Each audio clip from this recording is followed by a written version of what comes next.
Hello, I saw your question here about 9.1. You want to construct a 99% confidence interval about the population portion using the given info. So I guess, 180 out of 300 had some characteristic. You want to find a lower and upper bound. Well, you could do this by hand or with the TI-84 calculator and StatCrunch. I guess the videos show you how to do it all three ways. And also, I'm on page, I tend to use StatCrunch a lot. Page 406, they outline step by step how to do it with StatCrunch and how to do it with the calculator.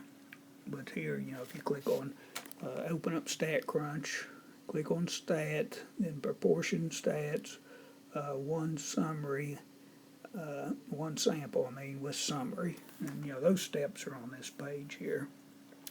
So I type in 180 out of 300, and we want a 99%. So I click on this radio button, 99% confidence. You click compute, it'll do the calculations for you and give you the upper and the lower bound. Hope that helps.